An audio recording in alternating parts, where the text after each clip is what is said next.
I miss you too. It's good to see you here. Is beautiful because you're obviously not here right now. Oh, I would rather be in a wine bar.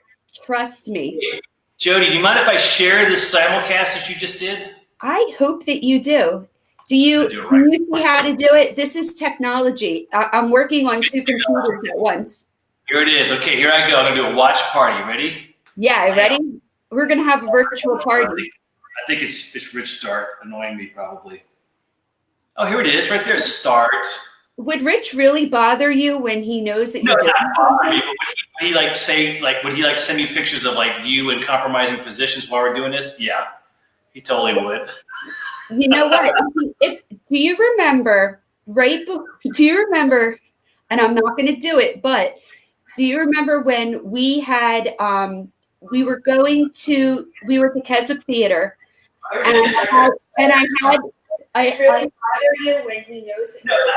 He loves to say, oh my gosh, I'm trying to share. You got to turn down the audio.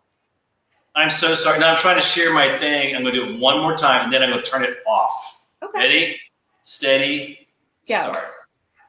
And now I'm going to turn off Facebook when that starts. I'm so sorry, Jody. I'm like 10 minutes just messing around on that thing. Listen? Let me ask you. What do have to do? But I hear the back of it. So just turn down the audio, maybe. I just turned it off Facebook. See ya. Oh, okay. Do you remember we were at the Keswick show and I had the cardboard cutouts and yes. the compromising things that Rich was doing with those cardboard cutouts? And I was gonna send you one. I went, I better not. He would kill me. Let me ask you. Wait. I gotta turn the sound down on this as well. While you do that, I'm gonna see if I can find that photo of Rich. You gotta get it, Rich. So just turn down the audio. I actually do. Wait a minute. I have one of Rich that we should probably save it for a rainy day. Like when Rich really does something, we'll have to reveal what he was doing. Exactly. He actually got me a compromising picture of me and Mickey, and I look like I'm cupping Mickey's testicles. So I'm not going to share that with you. I'm keeping that photo myself because I don't do that. I don't cup his testicles. It doesn't happen. Hey, Jody, what's up? How you doing? So now that we've got all that out of the way. Got all of that out of the way. You know what? So a lot of people don't really know an awful lot about your history, like that you. There's a reason for that. When you told me some of the people that you played bass with, I was just blown away. So before you were a surrogate in the Monkees, who did you play with? How did this happen for you? I mean, I've always been a musician. I started playing professionally at a theme park called Kings Dominion in Richmond, Virginia when I was 16. And from that point on, I mean, that's what I did. And I moved out to LA and for 8 years, and I had the typical LA story of just like nothing happened for me and got in all kinds of weird little trouble, and none of it like what you would think it would be. Just like I had a weird job. I was a pawnbroker, and I worked at a photo shop when I got there. I was a Domino's pizza guy, and I had some cool gigs and did some cool things, but it just did this. It just would die off. Or I'd meet this guy and go, this is going to lead to something really cool. And he'd go, argh. Or I'd get a gig with somebody I always wanted to play with. We'd do the gig and it would just go away. It just didn't happen. And then I moved to Nashville because all my friends from Virginia were here and they were doing really well. And I got here and literally it just like somebody opened the water valve, or as my wife would say, the hose pipe. Sitting right here. She's from Nashville. The hose pipe. And things started clicking and happening. So the first thing that ever happened to me is I got here on a Friday night, and on Sunday, 2 days later, I went to an audition for this cat named Brady Seals, he was a piano player, singer, and a songwriter in this band called Little Texas. And I got working with Brady, 48 hours. I went over his house. He said, yeah, you're the guy. You're on. We're going to do this together. And we didn't do any shows. We started to work on his record. And a month after that, I got a call to go and audition for Donna Summer. And then that started. And actually right now, it's right now, isn't it? the anniversary, the 25th anniversary. 25 years ago this week, we went to Brazil. I went to Brazil with Donna. I had never gone anywhere. I had gone to Japan. I saw your mom found like your travel plans. Yeah, I actually had the whole itinerary, and at some point, I keep swearing that I'm going to do some kind of Donna Summer Fun thing, tribute or something like that. But I've got my original itinerary all typed out and stapled together. They used to just mail it to you. It would come in a big envelope, and I've got my whole travel itinerary. And it was 25 years ago. I think it was this week that we went to, or next week that we went to Brazil and toured Brazil, and it was just. I mean, to this day, I still think about that. That was, when it's your first big experience, it never goes away. I remember that smell there, and I remember the people and the experience of playing in front of going from playing in front of a few hundred to a few thousand to getting mobbed. I had some girls trying to rip my hair off after a show one time. I had long hair to my ass, and had some girls wanted to touch my hair, and I leaned over a fence by the dressing room. I leaned over them and touched my hair, and then everybody grabbed me, and security had to pull me back to the side of the fence, and just stuff that has never happened since. But that was my first outing, and then from there, I used to work with a band some friends of ours called the Wootens. Victor Wooten, the bass player, and his brother Reg, the guitar player. They're all brothers. It's Joseph. It was Rudy at the time was still alive, and Roy Wooten, who's called Future Man. They played in a band called Bela Fleck and the Flecktones. They had a family band that played every Wednesday night, and I got pulled into that rotation to play with the Wooten brothers. And I did that on and off for 14 years, and a lot of work came out of that. I started working with country artists like Shelley Wright and Ty Herndon, and I went out with Tanya for a while in 1997. The summer of 1997 was crazy. I played with Tanya Tucker. Oh yeah. Is there any other? What other Tanya do you know, man? It's not Tanya. I just want to make sure that I am clarifying that you toured with her. If she's ever watching this, I know she's watching this program diligently tonight. I'm sure she's If you've been in Nashville, in the last 30 years, you played with her. It was a rotating door because of management and this or that. Or everybody just ended up going out with her, and you go out with her for a weekend, and you come off, and you might not do it for a while, and it would come back around again. So for the summer of 97, I spent on the road with Tanya Tucker, and that was like the most silly, goofy fun I've ever had in my life. Like you crack your rib laughing. Practical jokes, people, flashing. You'd be driving down the road in this giant tour bus that's her second bus she owned. She'd be on her bus, and then the band and crew would be on the other bus. And the other bus had a picture of Tanya, and it said Tanya Tucker Salsa, because she was in the salsa business then.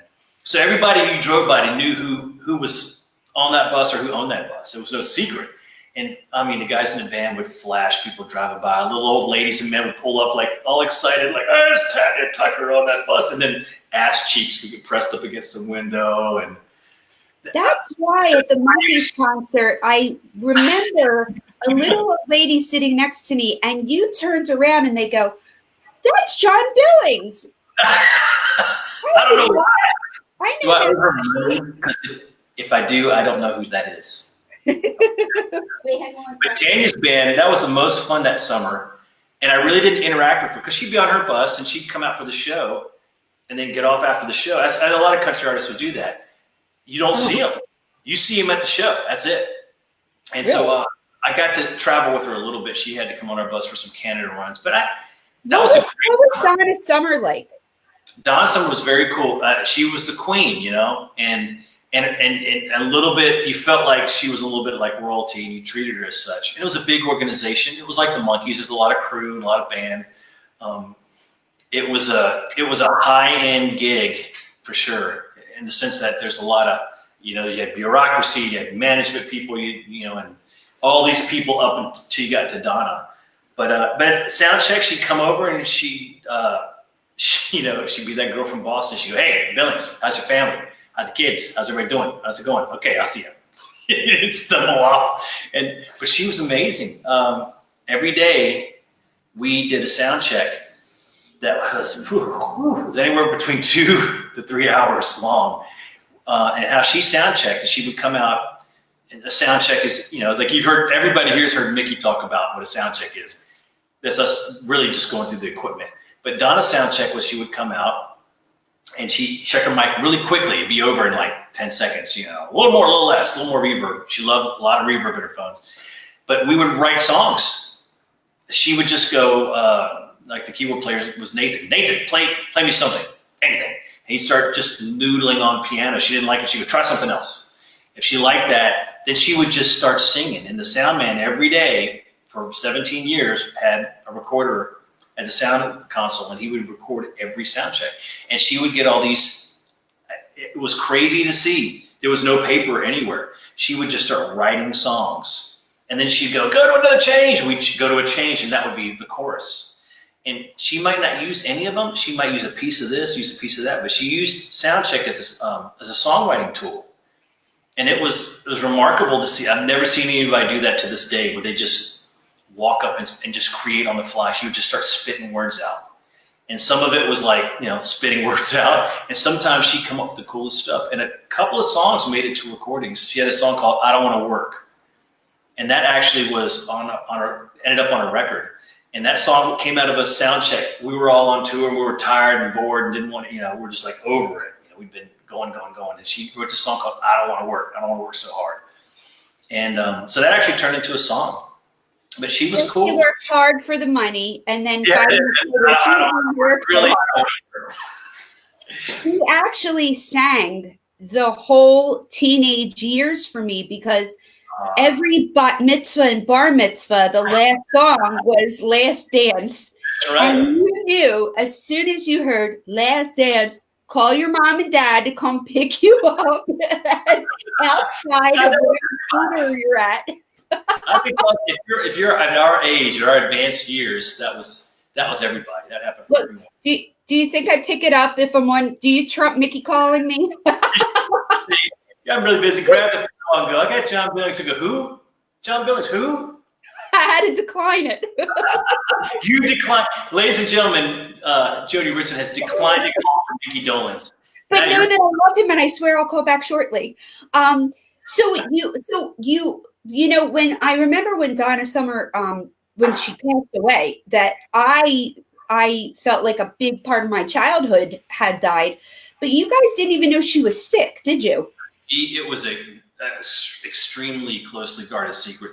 Only her immediate family knew, and one guy in the band, because he was very close. They had a personal relationship. He and her husband were really good buddies, and that was it. And we went to Beijing, China. We played in the Forbidden City. We did a private event. It's still on YouTube. If you go to YouTube and put in Donna Summer Beijing or Donna Summer Forbidden City, we did a gig for, and I wish I could remember who it was. It was a Parisian clothes company, I think. I'm looking at my wife like she knows. Yeah, you know who it is. Yeah, I remember. But it'll pop up. But that was the last gig we ever did, and we used to do a lot of private work, private gigs, and it was, God, I wish I could remember. But anyway, it was amazing. We had a great time. She looked great. She sounded great. We had a good experience. And then I didn't see her again. And I didn't see her again for almost a year. And I was going for a bike ride in Nashville. And that was not uncommon. Donna would drop off the map sometimes because she didn't want to work for a minute, or tours would come and go. Sometimes you just wouldn't see her for a while. She'd go away for 6 months. And then all of a sudden you get an itinerary would show up in your email or in your actual mail, and I'm back to work again. Okay. And so she vanished for a while, and it was about a year. And my buddy Nathan called and said, hey bro, she's gone. And I was like, what are you talking about? Who? She's gone. The diva, she's gone. Gone where? Where did she go? She's dead, John. She's gone. And that's how I found out. And nobody knew anything. And then he told me what was going on. He said, she's been gone now. She died today. It's going to hit the news in a minute. And he goes, I thought it was only fair that, the guys in the band and our organization, we thought you should hear it before it hit the news. And I still didn't believe him. And I went for a long bike ride here in Nashville. And I remember it was like noon. It's like high noon, and all of a sudden my phone was buzzing and beeping and buzzing and beeping and buzzing, and it did it. And I didn't take any calls. I just kept riding. It ran my phone battery down, and my phone died. And I just sat out there. And there's a greenway, beautiful greenway along the river here in Nashville. I just sat there, just thinking about it. Like, I can't. She really is gone. I mean, it must have hit the news. Everyone's calling me, and that was it. And the real tragedy behind all of this, to me, is that when an artist passes, there's a legacy left behind. And there's the greatest hits record, there's a movie, there's this, there's that. People still talk about that artist. And she kind of died and went away. And I mean, I'm sure there was some legal stuff that was going on. Sony had her on their roster. And I don't know what was happening back there. I don't know what was going on behind the scenes, but I do know that, that was the end of it. The only thing that came out of that I thought was really amazing was that the Broadway production, the Donna Summer musical. You were there with her family, weren't you? Yeah, well, I went for her niece, and I was there. I was in New York with the Monkees, or with Mickey. I can't remember who it was, but we had a day off, and her niece lives up there. And I called her and said, "Hey, do you want to go to the show? I've never been to the show." She's like, "Oh, I go all the time." so let's go. I want to go. And it was a couple times. I cried like a baby. It was a real movie. You feel that she wasn't honored?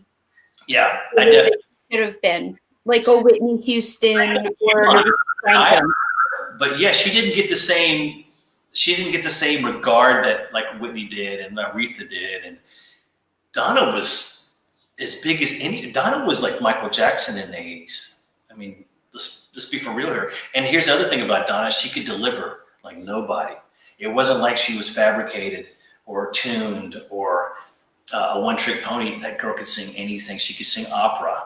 She was incredible. So it always broke my heart that for whatever reason, her legacy just kind of dropped off. And that was kind of sad to me. Still is kind of sad to me.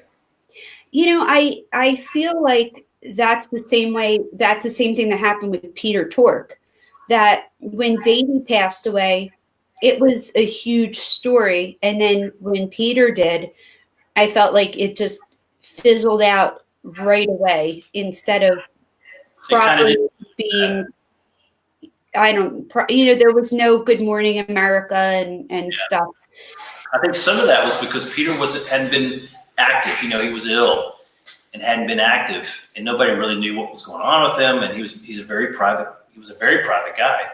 And literally, we knew the guy. We worked with him, and we were speculating. We're like, is he sick? Does anybody know? Well, I heard this, or I heard that, or I don't know. Nobody really knew. And I think that is partially because of that. Because there's, like you said, it kind of fizzled quick. It's because he'd already been kind of out of the scene. Davey had been active, been doing shows. It might have also been because Davey was the first, and he was a teen idol, maybe more than Peter was.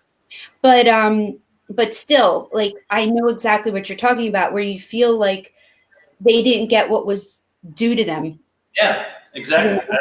And I could see with Donna Summer, because she really, when I do think, the 70s, I was a little bit young, but with the roller skating and the disco and stuff, she really was the only female that I remember back then that sang that kind of music at first. I mean, of course, people duplicated it, but she was just, enormous star. Huge. Yeah. And stayed star forever. I played it for Wynonna Judd. I worked with her for 2 different stints. I love her. She's the only one I've worked with twice that fired me both times. You got fired? Oh, yeah. I get fired. I don't know why that's such a shock to everybody. I tell Amy, she's like, "You got fired?" I'm like, "You want to fire me all the time. I mean, come on." She's over here going, "Yeah, you're right. I guess you're right." I did it once, though. She only fired me. Yeah, Amy only fired me once. Why did it twice? But we're still pals. Even when he gets fired, is it a breakup and a fire? Like, I'm trying to figure out how that works. We didn't break up. Why and I didn't break up. We still communicate. We every now and then I get a drunken text from her. I send her a drunken text back. "Hey, babe, I love you." Or when we go, one thing I do, and I know it annoys the hell out of her, I go to, we play venues, Monkees venues. And if anybody's ever been backstage, there's always like pictures of other artists on the wall. And I go up and find Wynonna's picture, and I go up to it and go, I snap a picture of myself kissing you with my phone, kissing her, and then forward it to her to get like, nothing, But I worked with Winona for a run with a band of hers that she'd had like post her mama, post the Judds.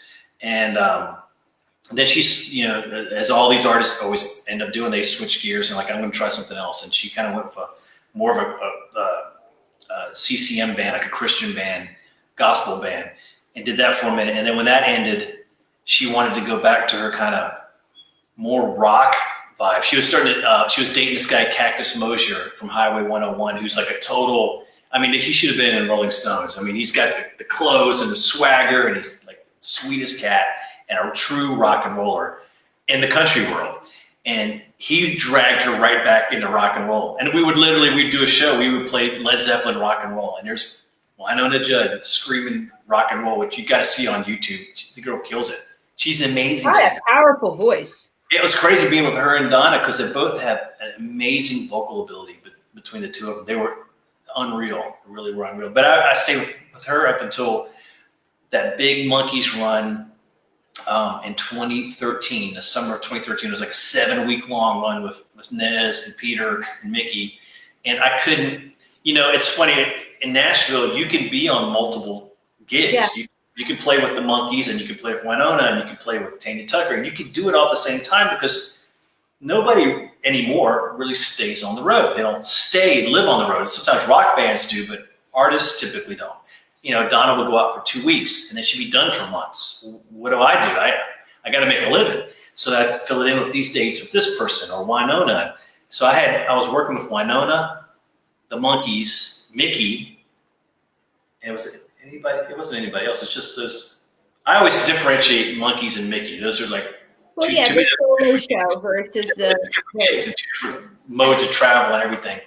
But and the Wooten Brothers. The Wooten Brothers. Yeah, I was working with the Wootens. So I was juggling all this stuff. And then when the Monkees went out for 7 weeks, wise people were like, "We need to have like a guy that's going to be here." So I was like, I get it, totally get it. How did you become part of the Monkees band? I'll say it one more time. How did you get into the Monkees band? That would be all Wayne Avery's fault. Hey, tell them about Cat.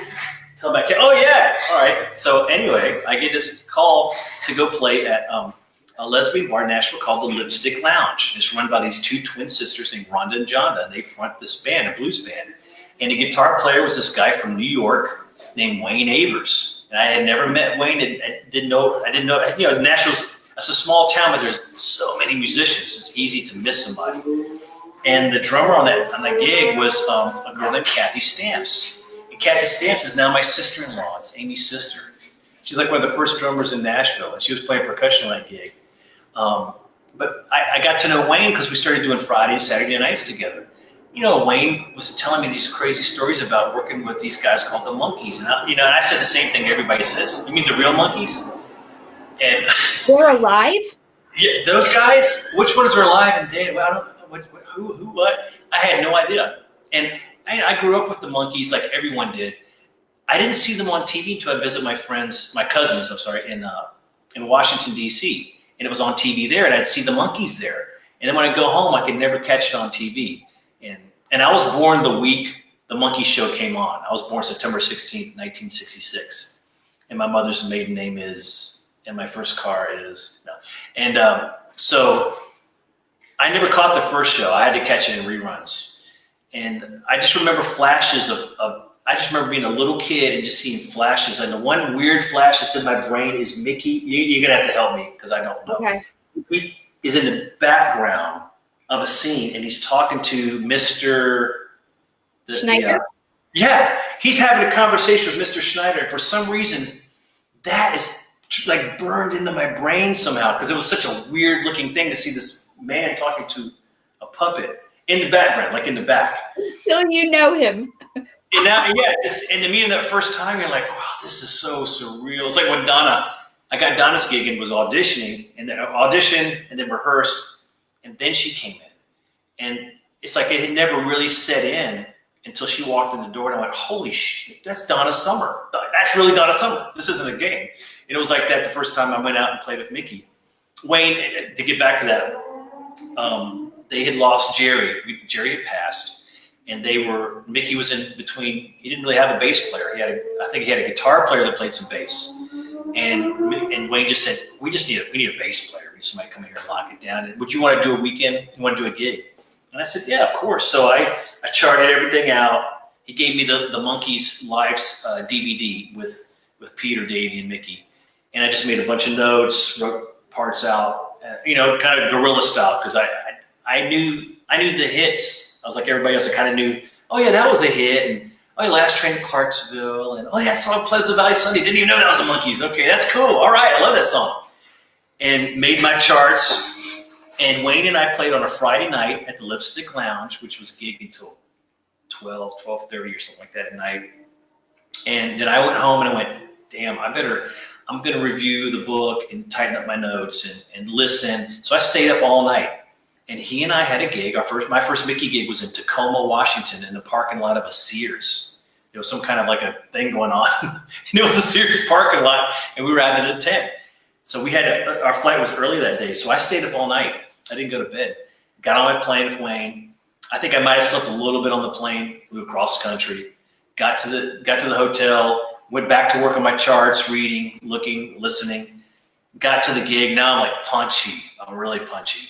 And Wayne, in typical Wayne, so Wayne to do this. He goes, hey, follow me a second. And we walk into a trailer, and we open the trailer door, and there's Mickey and Coco. And I was like, oh, crap, that's Mickey Dolenz of the Monkees. And Wayne goes, hey, Mickey, this is John. He's going to be playing bass with us tonight. And then Wayne just walks out the door. And there I'm sitting with Mickey going. Coco's sitting there, and Coco's got that look of like, and Mickey goes, so you could be playing bass. So you all ready? You're boned up for the show, or you get your charts and things like that. I go, no, I'm completely unprepared. I don't know what I'm doing here. Really, I don't know. And they looked at me like, oh shit. And I was like, I just kidding you, punch. I'm good. We got this. And we did the show, and it was great. Wayne and I flew home. It was fun. It was Sandy Gennaro. It was Dave Alexander, Coco. Did we have an extra? My God, so long ago. Anyway, it was a blast. And Wayne said, "You want to do a couple more? And let's just, I'll just feed you dates. If you can do them, you can do them." And sometimes I couldn't do it. Sometimes I have a Donna Summer commitment I had to do. I'd go off and play with Donna. And sometimes I'd have a Winona thing. And Wayne he had a couple of guys he would move in to fill in, but I became like the key guy. And I loved it. It was a blast. And that was 11 years ago or something like that. I think it's almost crazy. It is crazy. It came out of nowhere. But every gig I got, except for Donna's gig, every single gig I got was a network. I knew somebody. I met this guy. I played a gig with him. He was friends with this person or that person. Donna's was the only audition I ever got. I've not gotten any auditions since then, and including Winona. I auditioned for Winona's gig, and they're like, nah, it's okay. And then my buddy replaced the musical director like a year later, and the bass player left, and he just calls it, hey, you got the gig, just here's some charts, and you can learn his music. And it's like no audition.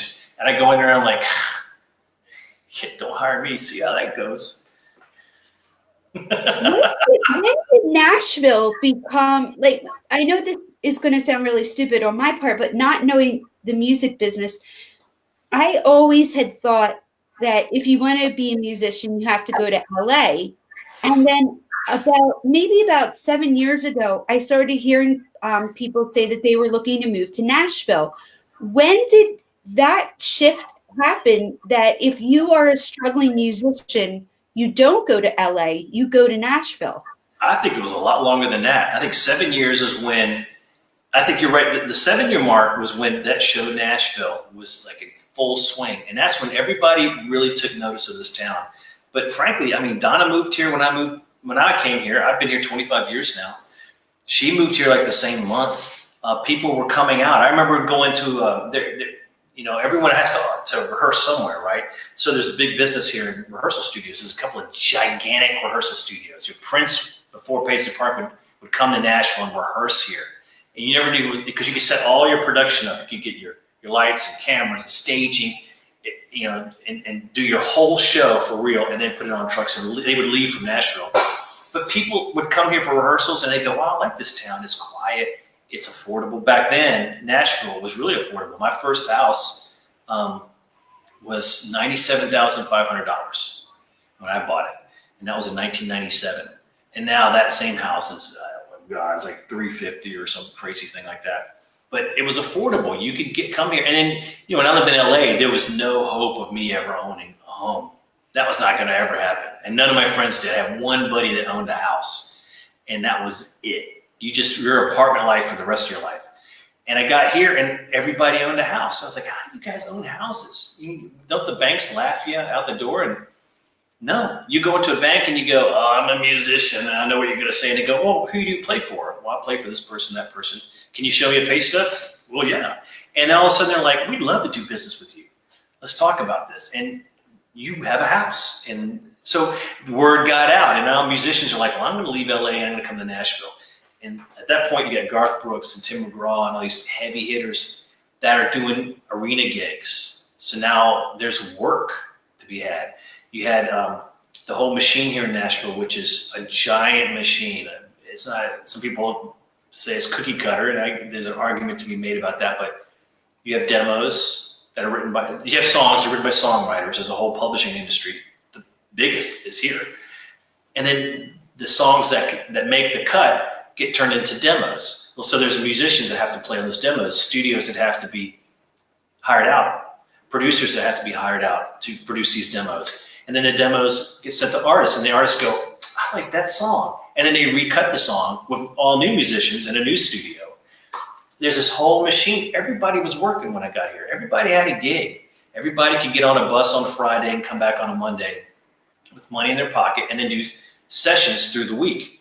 And I mean, it was a ton of work. And I mean, musicians are like the homeless of the world. They go wherever there's like a hint or a rumor that there's some work, they're going to go. And people started coming in. Not everybody could stay because this is the South, and it's a different way of life. I knew a lot of Californians that came here, and it just didn't work for them, and they went back.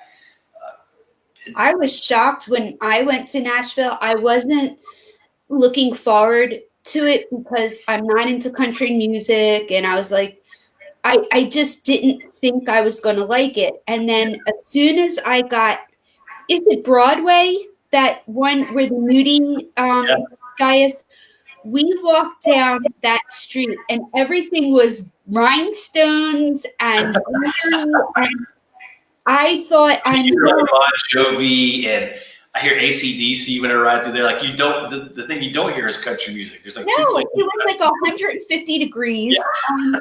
I was so happy. I bought a pair of cowboy boots, of which I wore one.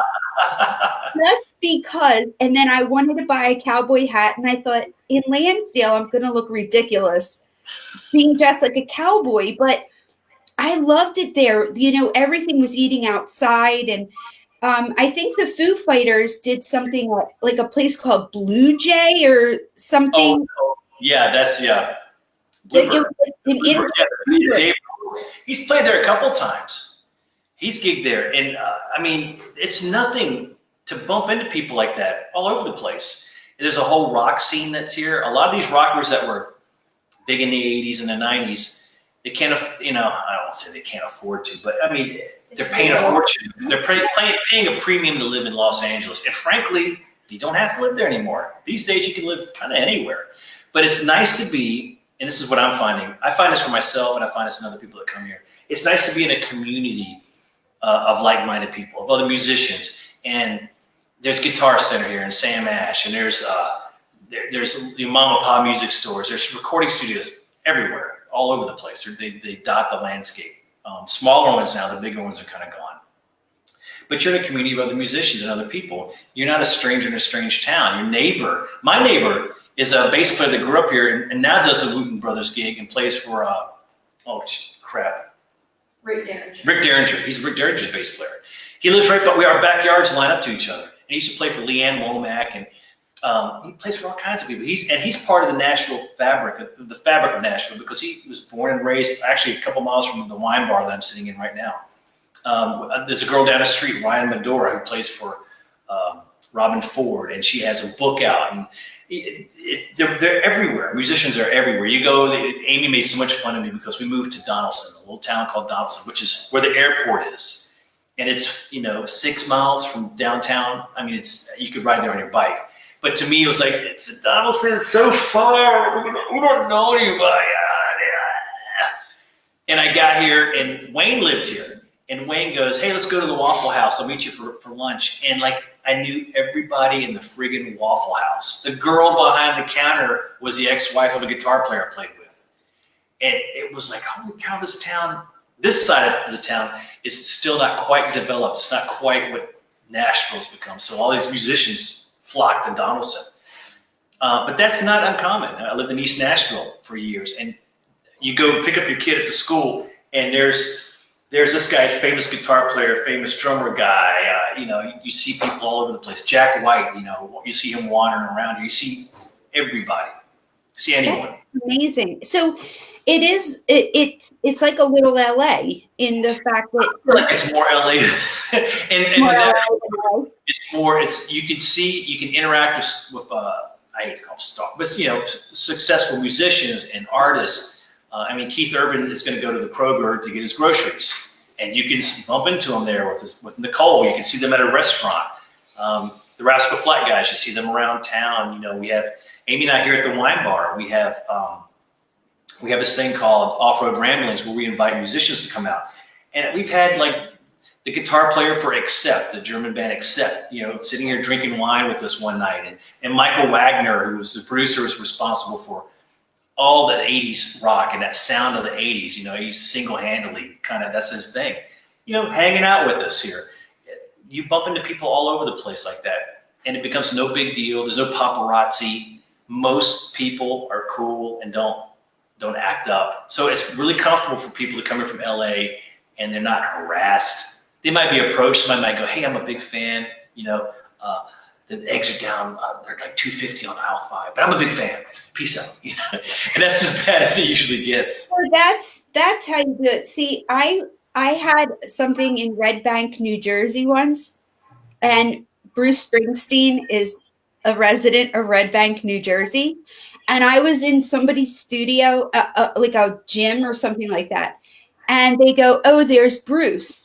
And me, I don't know what they're talking about. And I go, Bruce. And they're like, yeah, Springsteen's going to the market. To the car. I'm not sure that I acted appropriately, but I did ask with him. Really, Jody? Really? Oh, no, I really did. He was wearing his typical flannel, and I ran, and subsequently he ran, and I went back into the gym. I wasn't a kid either. This is embarrassing. It was only about 8 years ago, but they were used to it, like you're saying. And me, being the outsider, was like, he's gonna go pick up eggs and milk, and I'm chasing. Exactly. He's getting cereal. He's getting cereal and a restraining order against somebody that's chasing after him. So let me ask you a question. Rich Dart. Harassing. Rich Dart. I remember, I have to ask you about this because, and put you on the spot. When we were at the Hard Rock several years ago, you were recording music that was not Mickey or Monkey's music, but it was with the band and Mickey and Coco. Whatever happened to that project, and how can the fans get their hands on this music? Probably through haranguing me, I would say, right, honey? So we need to have a parade outside your place. Yeah, that's exactly right. What was that project, and why did you never ask me to sing on it? What's that? Say it again. You never asked me to sing on it, but probably Probably for a really good reason. I don't know. I'm sure you can sing. I'm sure you're going to be phenomenal. My wife was always, Amy came into my world and changed a lot of my own perspectives on working in the music business. Because to me, it's no big deal. It's just a job. It's a job.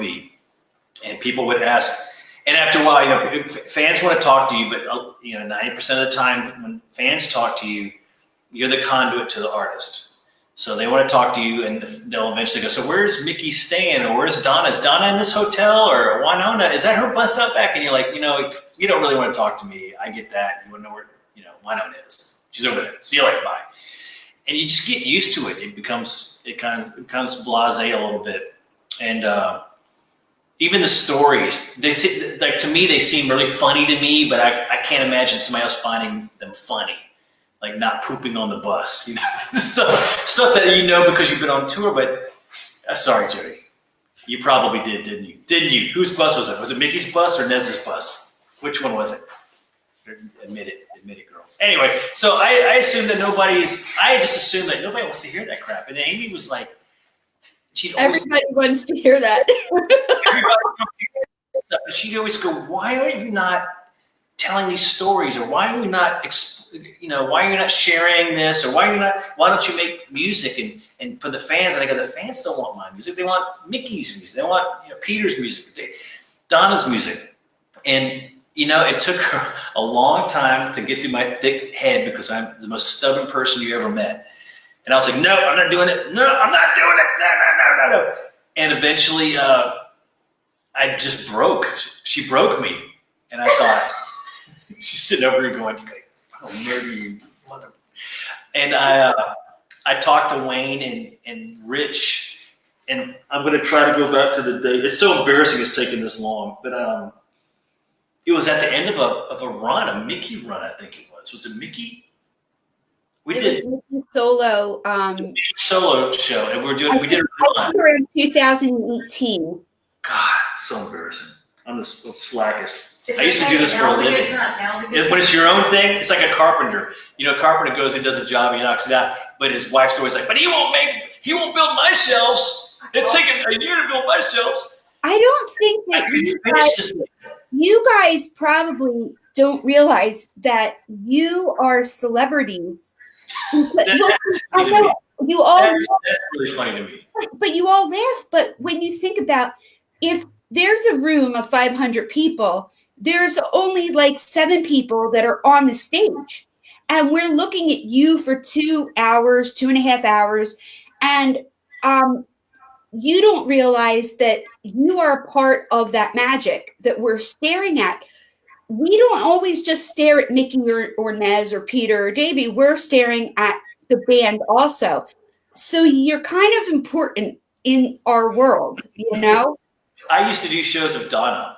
To me, Donna is, Donna couldn't go anywhere. Everybody recognized her. Even when she would dress down and wear glasses and she put her hair in a head in a headscarf.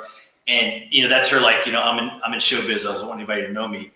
Everyone still knew her. She couldn't hide from anyone. Winona, oh my God, Winona cannot hide from anybody. She's Winona everywhere she goes. Everybody knows her.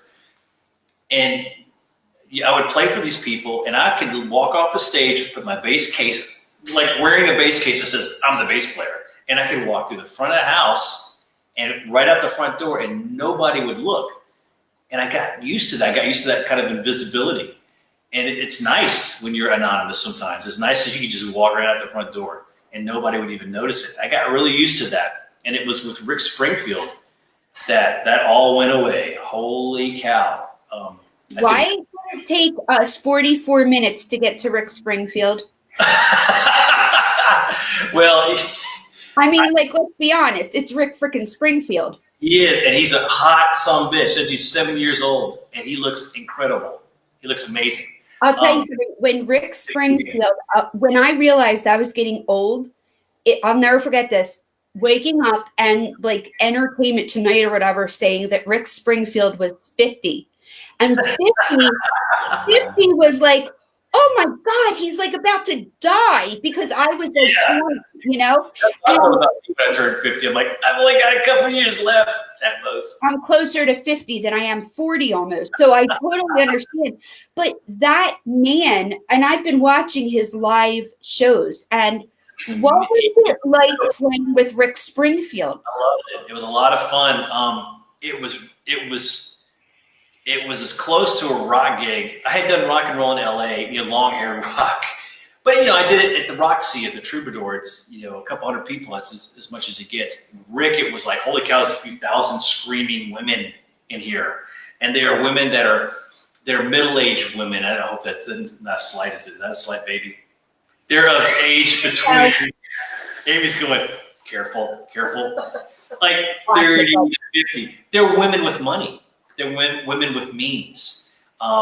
They had jobs that would just pay for going out on the weekends to see Rick. And the Monkees thing is pretty close, but Rick's thing is it's like an army of women. They all know each other. There's a whole political hierarchy, and they know everybody. And one of the things that happened to me when I started in that band, they told me, the guys in the band, and I thought they were kidding. I thought they were razzing me. They said, don't throw anything away in your room of value or it has your name on it.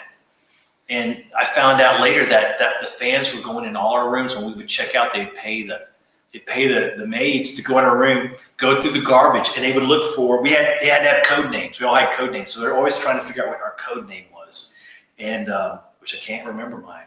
Totally forgotten my code name. This is got to be like 14 years ago, and they would steal your towels. They'd go through your garbage. And one of the first things I went to a gig, and this woman walked up to me like the Jody Ritson of the Rip World, and she handed me a piece of paper I thought she was part of the company, and she goes, "Hi, John, I'm so and so, and I need you to welcome to the organization. I need you to fill out this form." And I thought she was with Rick. And I went, "Sure, John Billings, age, birthday," and then I'm reading it. It's like, "What do you like after the show?" And I'm like, "Oh my God. You mean other than like going back to my room?" And she's like, "Candy, yeah, candy. I like peanut M&Ms. I love peanut. Oh yeah, peanut M&Ms. What do you like to drink? What's your favorite?" "I like Red Bulls. I drink Red Bulls." That's back when before you thought it would kill you. I always have a Red Bull when I go to get. Okay, Red Bull, got that. Okay, anything like that? Okay. You have kids? You have 2 kids? Girls. It was a fan. It was like a fan club thing. And I walked away, and the guys in the band were like, "Oh God, we told you." And I'm like, I didn't know. And so what would happen? But it was kind of cool because we'd show up to a venue for sound check, and this still could work, Jody. Just putting it out there. There would be gift buckets that all had our names on it, lining the stage. It'd be John, Roger, George, Rick, and it had all our little goodies in the gift bag. And so at sound check, I'm like, "Oh my God, look at these peanut M&Ms and Red Bulls and Starbucks gift card. Oh my God!" And when we'd leave the next morning, we'd get up and with Rick. The only thing I did not like was to travel because he flies everywhere. So every single day when you leave home is a pre-dawn departure, is a 5 o'clock lobby call every day. Yeah. Even when you go home, it's like that. And so you'd just be, you'd be so wiped out, so tired. And you'd be walking through the lobby, it's dark outside, and you've only been to sleep 3 hours. And this lady would, I got your coffee. John, you like white chocolate mocha? And George, you just like the black? And Roger, you like the frappuccino? And I'm going, what is this? That's how Rick Springfield's gig was. Now I feel so bad because I've never done that, but yeah, you should feel bad, Jody. now I feel bad. I've never done that. But at the same time, I do have to admit, and don't tell anybody because I'll kill you, but I remember after the F&B show, I had to go in Nez's dressing room. Oh, cheers. I had to go in Nez's dressing room, and he'd already left. And there were towels, like his sweat towels were in there. Mm-hmm. And I look at the sweat towels, and I'm like, "Should I take them?" And then I put them down. Should I take them? And then I put them down. And I was like, screw it. And I took them, and I gave them to 2. I gave them to Elizabeth and Debbie, and I said, "These What's were the harm of that? Because it is borderline stalkerish, but I get it. Like, I'm trying to clone a Mickey right now. I'm working on Rick's gig. Some of the girl fans that I see them, they come to Mickey shows. A few of them will come to Mickey shows. I still see them over the years. Like when we go to Mohegan Sun or something, there's a whole contingent that come out there in Michigan to come out and visit. And these girls were like, they confide in me like, yeah, we might have like broken in everyone's rooms, and yeah, we'd sit on Rick's toilet seat. So you do that? Okay. Wow. Is it better than my toilet seat, or? They clean it differently. It's corona free. It's a little different. Rick's is a little warmer. Yeah, it says warmed. But I want to say that he's a great dude. He was really cool. Wow. And, a lot of fun to be around, and wanted you to have fun. He wanted you to interact with the crowd, and it was the first time I'd ever been on stage since I moved to Nashville on a professional big thing that I felt part of it. That the fans knew who I was. They knew my kids. They'd bring me toys to bring home to the kids, and it was different. I'd never experienced that. I was always fairly anonymous. So that was Rick Springfield. And he's great. The guy is so cool. He came to Nashville and loving on Amy. I mean, they're like really. It's a family thing. Once you're in for life. And I'd sit in when he comes to he plays on, what is it, Valentine's Day? Yeah. Holy cow! Like 3,000 screaming women. It's amazing what that guy can do. But he'll let me come and sit in, and we'll go out for drinks after. And he's like a total gentleman, great dude. Now, let me ask you something. I want to get a commitment on behalf of the band and the fans. You will get this music out, yes. Correct? Yeah, we stopped talking about that. We got off of Mickey Run. My wife's like going, please, will you please talk about it? She's coming. We got off of a Mickey Run, and the run ended here in Nashville. And I think it was. We were starting the bar. It was the wine place. It was the wine joint in Nashville, City Winery.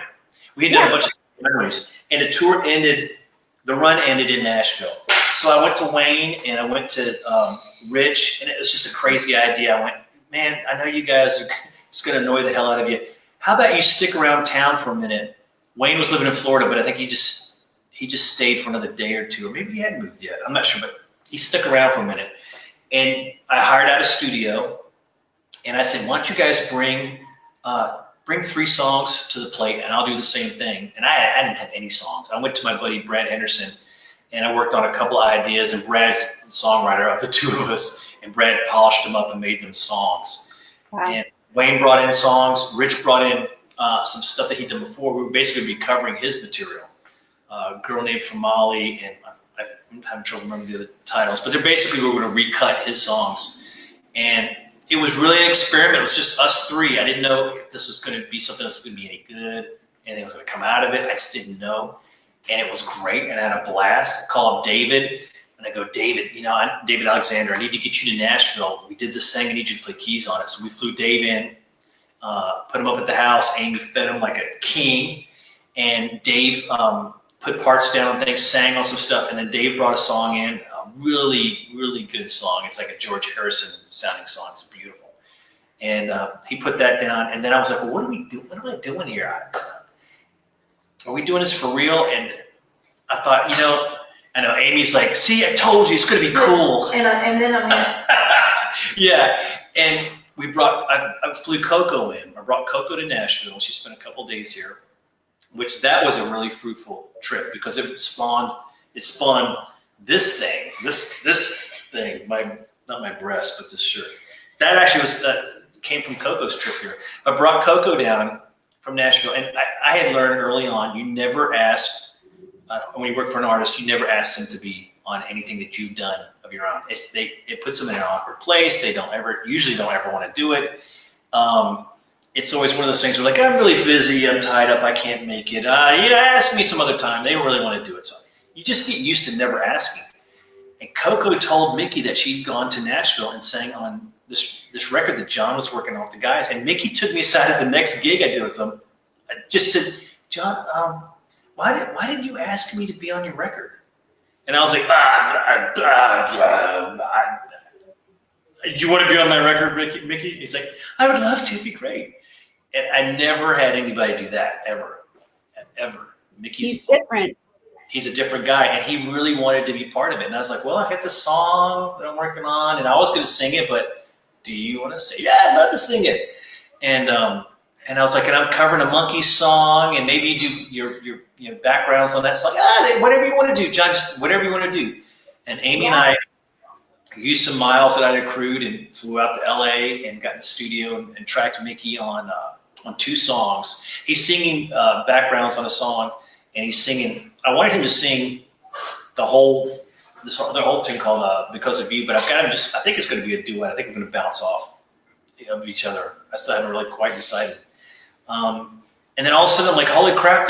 We got a record here, and I wanted to include some people who worked with the past. So Sandy, I want to bring Sandy Gennaro in and play on a song with he was going to play on Dave's song, and we didn't have a plan for it or anything like that. Really, it wasn't like what are we going to do? And then you, Ritson, gave me the idea when you were doing these cruises, and you had people playing out on the Lido deck at the pool, and I thought, holy crap, this is an opportunity for the Mickey Band to do some more gigs while we're actually out on the road. And that's kind of where then it took on a life of its own.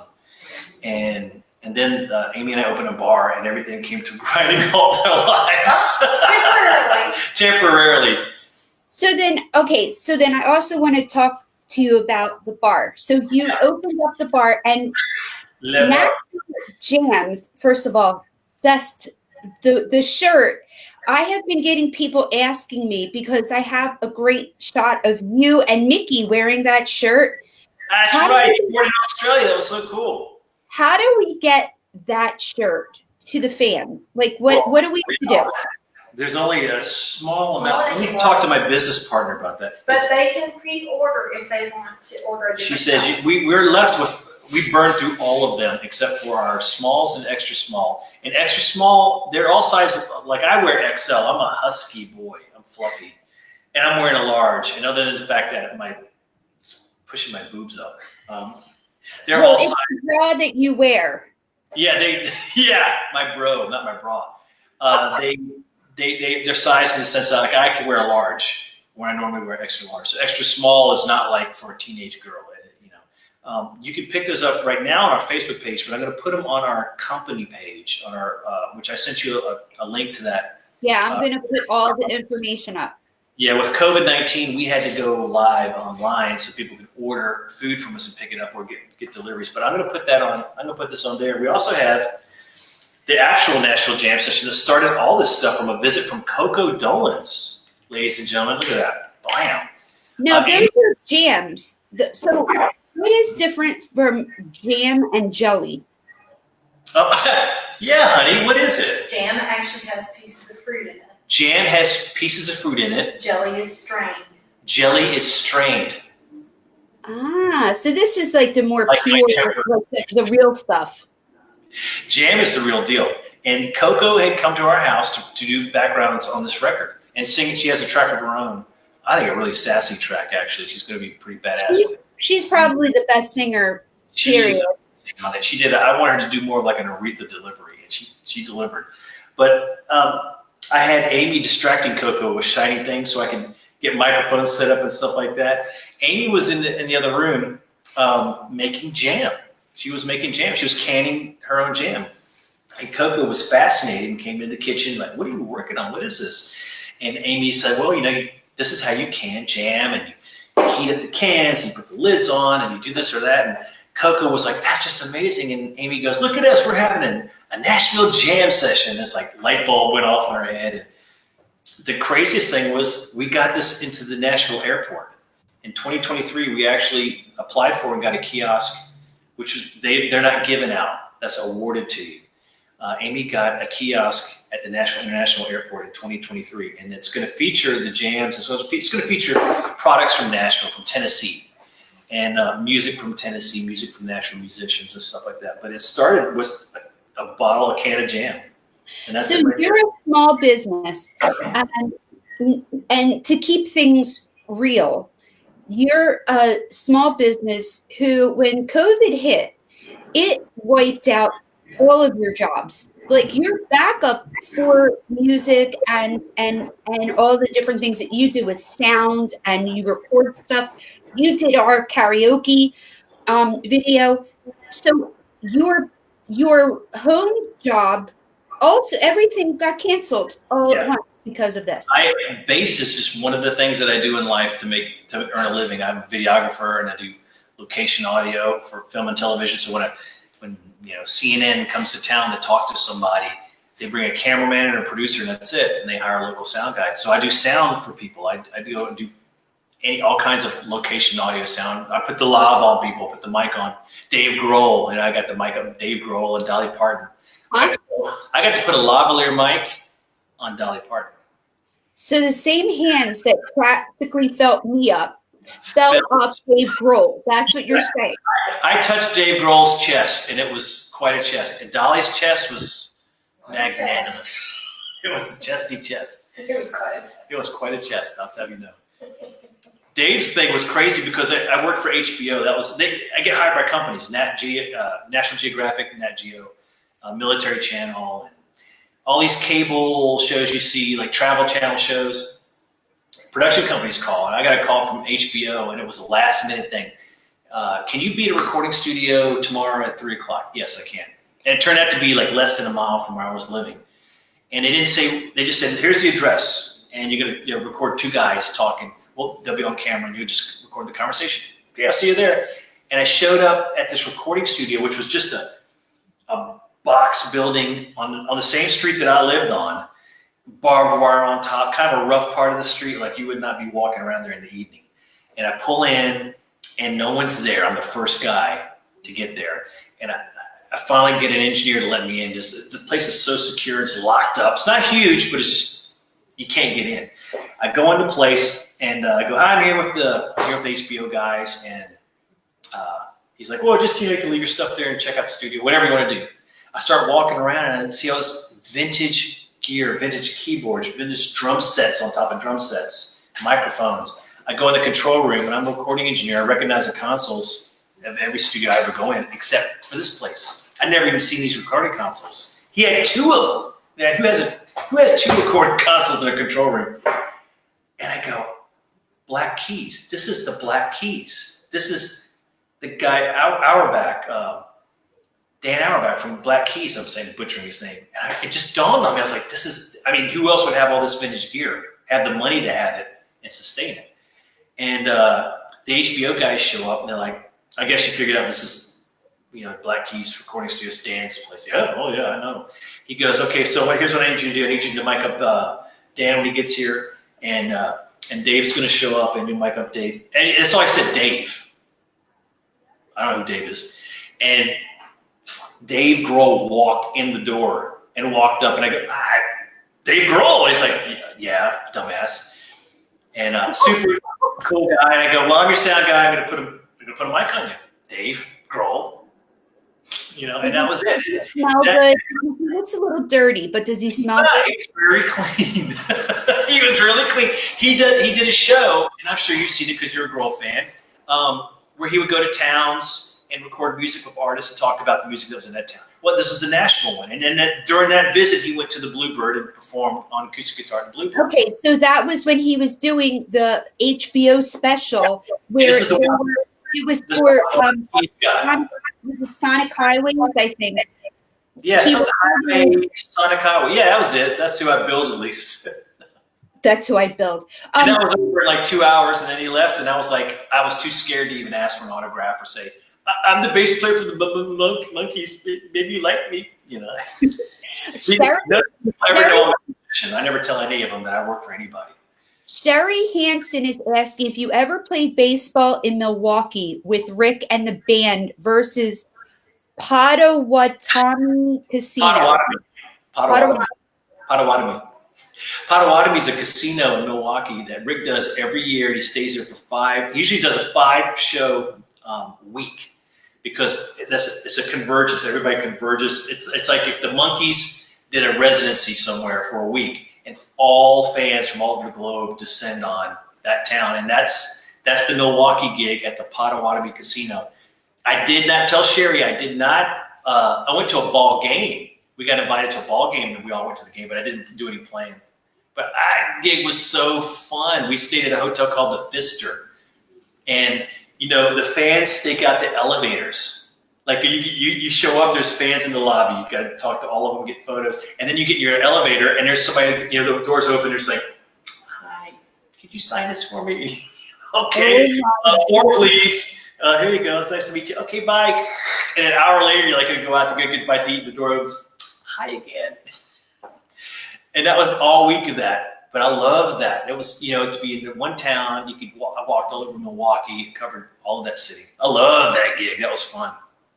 It's funny because right before this whole thing happened, Wayne had made a suggestion. We were out, and Mickey says, Wayne, tell Jody what you had an idea of, and it was to have like a Mickey weekend with everybody.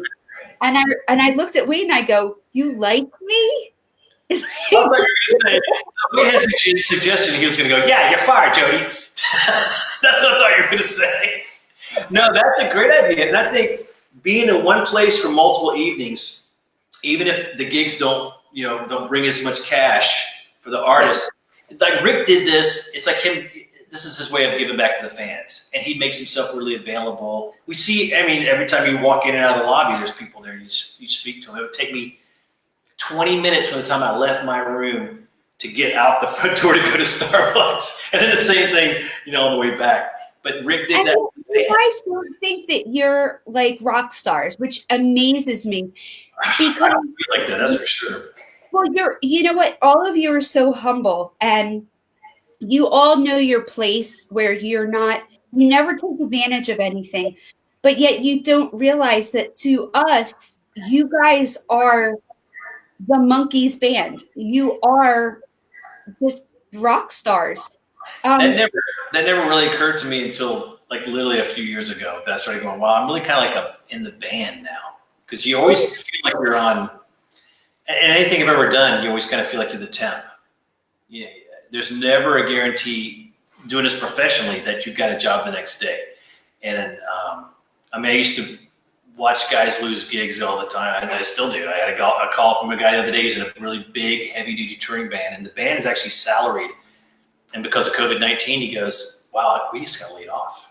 And the group couldn't afford to keep everybody on salary, so they had to just furlough everybody, understandably so. But anyway, saying that, I never took it for granted ever. When I worked for Donna, I saw people come and go on Donna without, they'd be gone. You'd show up at the next gig and like, well, where's so-and-so? No, so-and-so didn't make the cut. And so I would say goodbye. Later on with Donna, I'd start saying goodbye to people. And there was this wonderful woman named Miss Yvonne who sang with Donna that I love, Miss Yvonne. And she used to give me such grief. Miss Yvonne used to play and tour for Dolly Parton and Reba McEntire. She got let go from Reba McEntire before Reba's plane went down and killed everyone.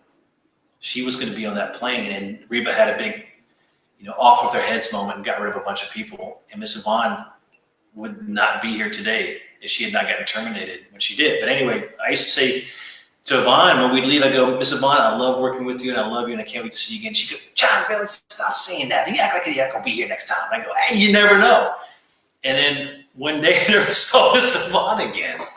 And they made changes. They were just like, we're going to go try something else. And we, no more Miss Yvonne. And I saw a lot of players come and go. So I never assumed anything. I never assumed that I had Mickey's gig even for years until we started getting more of a personal relationship, and I realized he really does actually like us, and he does enjoy having us here, and he trusts us. And I think that's a big part of it all. Is when the artists trust you, they want to hang on to you, they want to keep you around, because in their lives, they're constantly under scrutiny, and people want to get to them, and people want to know about them, and if they can trust you and trust you in their lives and their work with their families and with them, they hang on to you. Uh-oh. He's calling on Skype. Y'all cut that out. Is that Rich Dart again? It's Rich Dart. She's got to be Dart. I'm calling on my phone. And how the heck did that happen? So what we're going to do is, because you guys have a small business, and it's really important that we all kind of stick together. You guys are able to, you can't mail out wine. We can't ship wine, but we can ship jams, and we're working on packaging for that now, so we can do orders on jams, and then we can ship these. The T-shirts, we can do pre-orders. We can do another order on the T-shirts and have those for you. It might take a minute, but those are coming as well. We have, there's we have like I that. love this guy. This is awesome. Well, I've got one over here. We got our wine caddy. We sell this is some of our merch that we have, which is this is how we display our wines here at the bar. We have a new wine. We'll display this. This sits on a tabletop. I know it's sitting a little too low now, but you can pick it up and you can actually serve with this bottle. And that's only like about $16.95 or so, right? $16.99 or something like that. And I think we're doing like $5 shipping on this. This is the sort of thing that we can sell. We can ship these. The jams, the shirts. We just can't sell. We can't ship alcohol, sadly. I can deliver it. You know what? You can buy, if you're here in Nashville, you can buy a shot from me, and I will legally drive it to your home and hand it to you. That's what's going on with this COVID stuff in Tennessee. You can deliver alcohol now. You guys are starting to reopen, though, little by little, right? I think we're going to wait for a minute. Nashville is opening a little bit. Our neighbors have an IPA beer place. It's wonderful. And just this week, they allowed restaurants to open 50% capacity. And they've opened, but everyone's masked up. You can do 50% capacity, as I said, and you spread the tables out. Everything's moved around. And I think we're more of an experience. That's what Amy and I always talk about. It's not about, you can go to the liquor store and get a bottle of wine. We sell really good wines that you can't buy in the liquor store. We specifically buy stuff that you can't go down to the, it's not next to the Mad Dog 2020 at the corner liquor store. This is stuff that you have to get from us. And then it's an experience, the music stuff that our friends that come and talk on our off-road ramblings nights, the events that we have, the live music. So for us, really, it's about the experience. If you can't have the experience, then why come? And I'm not. And that sounds terrible as a business owner to say that, but we're going to wait a minute. We're going to wait until we can open up more of a capacity that we can go back to what we were doing before. Right. Well, it's better to be safe than sorry. And in the meantime, we can support you. You guys also do gift certificates, right? We do gift certificates. Now, obviously, this is something you use in Nashville, but we have electronic e-gift certificates that you can purchase. And then when you come, you give us the email and they have a number on it, and then that comes right off of your order. You can buy that for other people. I think Darlene, is it Rudd? Is that her last name? Darlene's here in town. Darlene, you can buy a gift certificate for Darlene. She's the one who's Debbie Hughes bought me one, I think, for my birthday. Yeah. She bought me one. So when you come, you could cash that in. You could use that for your order. I want us to try and do what we can with what we can. And that T-shirt, we're going to get the T-shirt to support you. We're going to buy jams. What if people have restaurants and they wanted to maybe bring your jams into their restaurants? Are you open to that too? We're pretty open to that. We that's something we've been. When you have a small business and you've got your hands full of it, all of it. Anybody out there that has a nail salon, has a barber shop, has a small gift shop, they know what I'm talking about. You do everything. You're the marketer. You're the social media person. You're doing the books. You can't afford to have a bookkeeper. You're doing the books. You do everything. So all the things that you would like to do, like I would love to go and talk to see people about carrying my jams. Sometimes that gets shoved in the background a little bit. So one thing that Amy and I have been doing is in this downtime, we actually try to utilize some of our time, like to finish a record I've been working on for a year, to talk to people about these jams and get these in these shops and stores, and try to get packaging so we can ship them around the world. It's a good thing I studied Shark Tank, so I might. We need Shark Tank right now. I'm almost like a Mark Cuban, but without the money and the success. My wife makes me watch that every night, and I'm always like, she's fascinated by it. She loves it's a free education. Cool. That's why women are taking over the world, because we study this stuff. Yeah, that's right. You girls are taking over all of it. It's because we're designing T-shirts, and you're looking at the boobs that are in the T-shirt. You're busted. Yeah, there's a reason my wife models them and I don't. There's a really good reason. Amy's specially built for this. Amy is beautiful inside and out, and so are you, and you're so lucky. Especially on the album, I think. You're kind of a hot couple. Everybody knows it. Yeah, right. You think? Everybody knows that Penny Barbie. We used to see her here at the Wine Bar. Oh my God, she's like, we've got photos. I don't know if you've seen pictures on our Facebook page. Like I've got my tour photography on the walls, and that's something we want to sell. We want to sell the tour photography as well. I've got a lot of just my travels with the monkeys on the walls, things like that, and so people come in, they're fascinated by that for about a half a second, but then they meet Amy, and Amy she's the reason they come here. She's the celebrity. She's the one that makes them feel at home. She talks to them and gets to know them. She shows me off for a half a second, and then she's like, okay, you go over there, and that toilet needs cleaning, so why don't you take care of that? And then they all come here for her, believe me. And I'm not saying that because she's actually standing outside right now. She has no idea I'm saying this. But I always go, you're going to be the mayor of Donaldson, girl. She's like, I don't want to be the mayor of Donaldson. I'm like, yeah, too late. I made you. People are asking how Yes. they can order your stuff. And so if they go on, first of all, you have a Facebook page that is, what is the name of the Facebook page that you My use? Now Nashville is the name of the Facebook page. And that's where, primarily that's where most of my posts go. Social media interaction happens there. You can reach us through that. We have an online store through our POS system, which doesn't give you a very sexy, flattering URL. I said it to Jody earlier, and it's like, my spot square dot / whatever. And that takes you to a really quick, when COVID happened, we had to shut down the dining room. We started doing takeout and all that. So I had to throw up an online store. So I'm going to put the t-shirts on tonight on the online store. And also we're working on packaging for the jam, because the last thing I want is this to arrive broken. So I've been exploring some different packaging options that are affordable for us so that we can get this to people. But I'm going to try to set up something for pre-sale orders, so we can start working on that packaging problem. That's the only issue with this thing. We've got boxes of them there. This is our third run of the jams. Our customers buy the jams for gifts constantly. But I don't have to package it and go, here you go, there's your jam. No, but it's such a good idea, because do you know what? Since COVID started, they said that pajama sales have increased by, I think they said 128%. Because who's getting we need pajamas. So what we need breakfast stuff. So the jam would be perfect for all the breakfast. We've got this thing we call it the mimosa pack, and it's a bottle of Louis Pedrier, if I pronounce it correctly, Louis Pedrier sparkling wine, and some OJ and a little quick snack. And I drive those on Saturday and Sunday mornings. I drive them all over Donaldson. I drive them all over town, and I'm like the mimosa fairy. And that's been a blast. I'm drunk. That's wonderful. I'm bringing alcohol to people who need it. Yes, you are an essential worker. I am, man. I'm totally essential, bro. I'm bringing the booze to the people. It's so crazy to do that.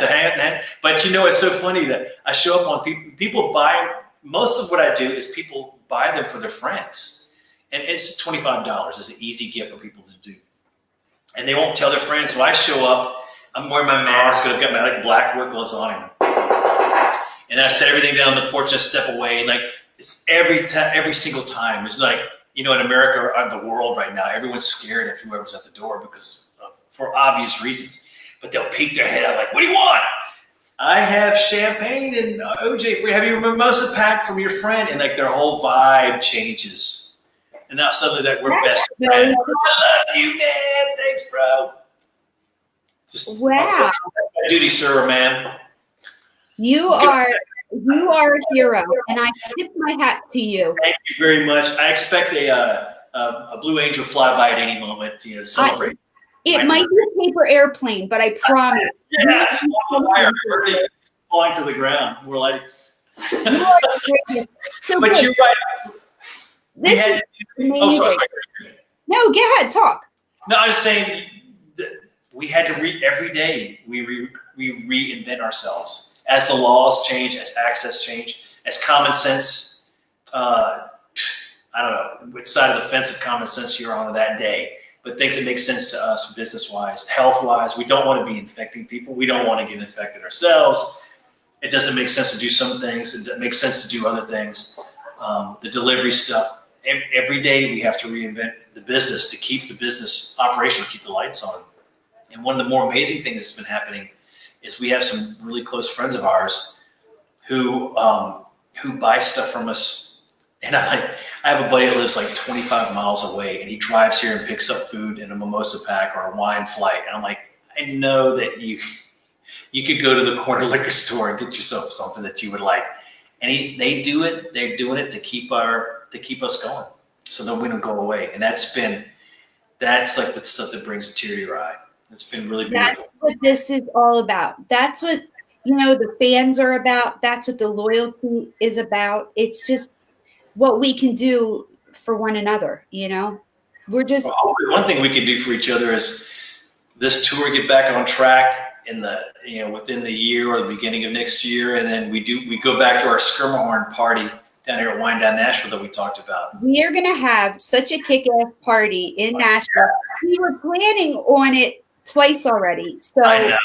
That was the most heartbreaking thing, because we had talked, you and I had talked, you and Amy had talked. I had fans that were booking airfare, and they wanted to know how long they should stay in town. And I go, well, I'm going to try to get Rich here one night after that, and then maybe talk to Andrew, and you should stay for 2 days. And it just was like all of that just went away. It was so sad. But something, it will happen, and we're going to do an amazing job, and we're going to support you. We're going to get some orders to you guys and support you, but with the promise that you are going to get this music out there. And that's why I never tell anybody, because I get hammered, just harangued. Finish it. Amy's opinion. Rich Gard is like, he's so over me right now. He is so over me. He's like, yeah, the record, John. Yeah, well, listen, you have to listen to Rich, because Rich has cream corn, and if you cream corn goes great with steak. That's exactly right. Maybe this is steak. Maybe it's cream corn and steak. I don't know. You guys have the nicest people in your band, and we're going to make sure that we support you, and we're going to get back on the road soon and see everybody. And I sure hope so. In the meantime, you have to be the delivery guy, and maybe you should start doing a song. Like be one of those guys that go and get your bass out and start singing. If I was like a little bit better shape, I'd wear less clothes too to spice things up. But sadly, I would. Well, that's enough charge of $50. Cover charge, right? When I was working with Richard Grieco, there was a picture of him like half naked, like his chest, and somebody goes, "Will he sign that?" And I was like, "For $75, he'll pose with you like that." He'll lose his shirt for $75. I think he would have done it too. If the girl was attractive, of course, It'd be really tragic. It'd be a real tragedy. Really, really sad. Oh God, I love you. Well, I'm gonna let you go, and we're gonna I'm gonna send over. It's one thing, and this happened this afternoon. That's why I forgot to mention it to you today. We set this up this afternoon. There's a group of guys in Nashville called the Rock and Roll Residency, and they are like they're not a cover band. They're all professional musicians, but they play for everybody. And they're huge in Nashville. Alice Cooper's played with them. Everybody. You go out there to be seen. You go out there to play with them. They're amazing cats. 3 of the guys, Jeremy Asbrock, Ryan Cook, and Philip Schaus, who's actually performed here before, done one of our talks, are going to do a live stream show this Thursday, the 21st. Not tomorrow, but a week from at 7 p.m. Central Standard Time. We're going to do a live, safe stream show. And we're going to have a tip bucket for those guys. It's kind of our way of, they've helped us out. We're going to help them out this time out. So we'd love for everybody to tune in. They play for their Ace Frehley's band. They also play for Gene Simmons, their Gene Simmons band. Philip plays guitar for Accept, the German band that did Your Balls to the Wall. That's Philip's other gig that he does. Jeremy's been in a bunch of Nashville stuff. Right? They've all done like so much. They're like journeymen like myself. They play with so many different people. But Thursday night at 7 p.m., May the 21st, they're going to be here at Wine Down Nashville. I'm giving them microphones, and they're going to play and do songs for you, do whatever you want them to do. Probably take requests. I think Amy will man the computer, I'll man the camera. But these guys are going to be phenomenal. They're really cool, and They're just good dudes, and they're a big part of the music scene here, the rock music scene, the one that no one seems to know about. Yeah, I'm excited about that. So, are you going to stream it from from the Wind Down Nashville We're Facebook? working that out. I'd like to do it from Wine on Nashville Facebook, but they want to do it on there, so I'm trying to split streams up and send them to multiple spots, and that's what I'm working on now. I have to do it through hardware, software, but that's what we're working on. We want to try to get that stream out because we're trying to get a little money in their pockets, and we kind of feel like we've disappeared around here at the old bar, so we want to let everybody know that we're still here, and this is kind of our way of doing it.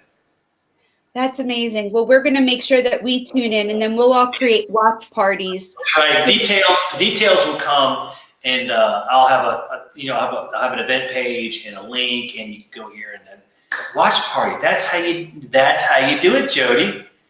Yeah.